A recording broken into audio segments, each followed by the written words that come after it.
Jesus explains dimensions and time in heaven, eternal life, suffering, and rewards. August 30th, 2015. Words from Jesus through Sister Clare, spoken by Jackie. Clare began, "The Lord's blessings be with you, Heartdwellers. During worship tonight, I had visions of the Lord on his beautiful white horse, with me riding behind him, with my arms tucked around his waist as we charged into the stone courtyard of the palace. When I came to sit down to listen for his voice, I shared that with him, and he answered me and said, 'Dream your dreams, my beloved, for someday soon I shall surely sweep you up onto my mount and take you to paradise with me.' There is nothing wrong with these visions. In fact, they are the epitome of inspiration for you to lead a holy life until I come for you." How beautiful are the feet of those who bring the good news. Someday, my love, we will ascend the palace steps, and you shall take your rightful place beside me in the throne room. Until then, dream all you want. Who do you think inspires those dreams anyway?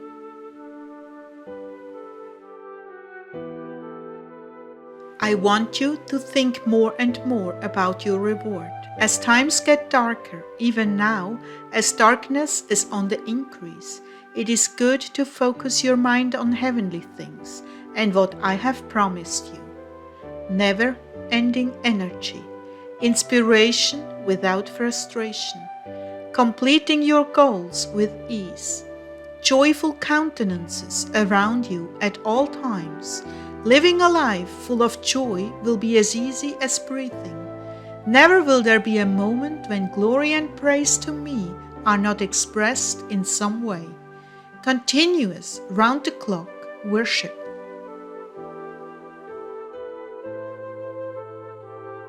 Jesus, people say there is no time in heaven. He laughed. Where did they get that notion? Did I not say I am the Alpha and Omega, the beginning and the end, which is and which was and which is to come, the Almighty? In that verse alone, time is expressed twice. How can there be a beginning and an ending without something in between? How can there be a past, a present, and a future? Time does exist in heaven, but dimensions rotate. I thought to myself, "Oh boy, this is going to be too hard for me to follow."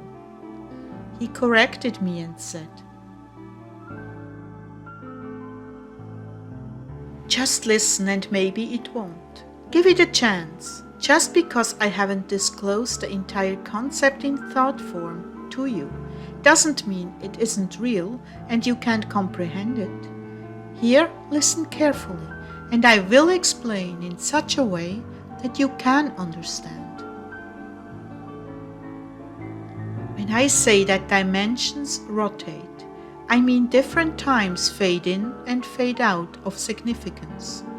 There are so many different dimensions in heaven, you cannot even begin to count them. Each life form I ever created has its own dimension, the place that is significant to its existence.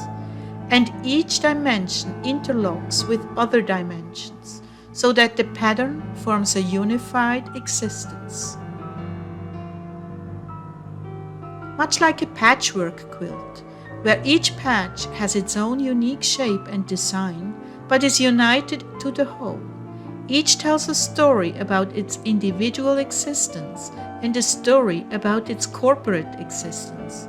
Just as you focus a camera, different eons come into focus by my choice. Life and activity constantly exists, but what you see depends on what I focus for you to see. You mean the future exists now, but it is out of my range of focus? That's exactly right.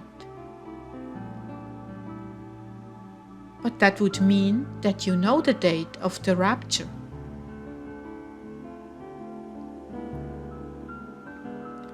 Oh, how did I know you were going to say that? You guessed?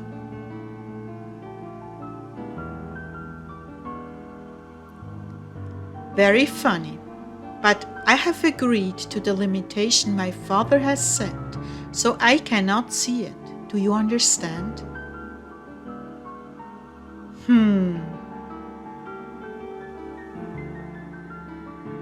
Do you want more?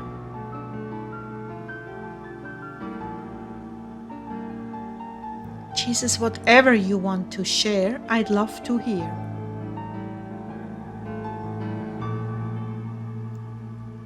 When I say heaven is perpetual joy, I speak of the mantle of eternity that is interwoven in heaven, that is unique to its dimension. Eternity lasts forever, right? Yes, by my definition, yes.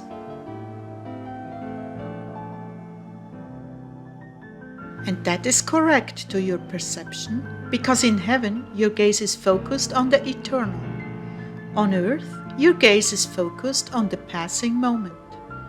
One reason why you are so joyful and happy in heaven is its fullness, its constant expanse, joy as far as the eye can see, the eternally blossoming flower, whereas here on earth, the flower fades and a certain cycle of life and death has been set in motion by sin. When sin is removed, life is eternal. The being which I've created is without death. The body of the flower on this earth goes through that cycle because it is subjected to futility on earth, but in heaven, no. You mean that every flower you've ever created lives in heaven and eternal life? Exactly. Wow, that's a lot of flowers. Heaven is a tremendous place with interior dimensions untold, all held together by my love and my joy. Well, that's enough postulating for tonight. How are you, Clare? You know, my lord, I'm not feeling well.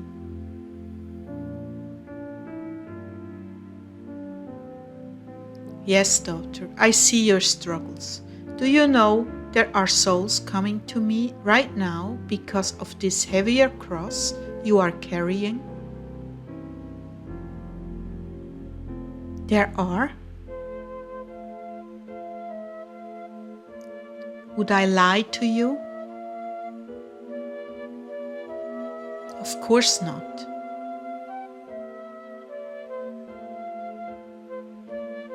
Yes, there are. I am sorry for what you are suffering, but please don't grow discouraged. You are bearing fruit. I will hold you close to my heart and comfort you, my child. Let me endow you with my strength. Allow me to carry you, Clare. Allow me. At that moment, I was inspired to receive communion, but I asked him, how do I do that? How do I let you endow me with your strength? Let this communion be absorbed into your entire body and being, that you might be strengthened by it, and I will carry you, not in a way you can notice necessarily, but in retrospect, looking back, you will ask yourself, how did I get through that? You got through it by my power, perfected in your weakness. And our communion together infused your body with heavenly strength. Savor those moments when I dissolve into your being, my love. And just as an aside, when I received communion, the little host I used completely dissolved without me knowing where it went. I've never experienced that before. It just totally disappeared. It went to every cell in your body, every fiber of your being. Oh, how I love you. I know about your suffering, and this cross is so pleasing to me. So please bear with me, my love.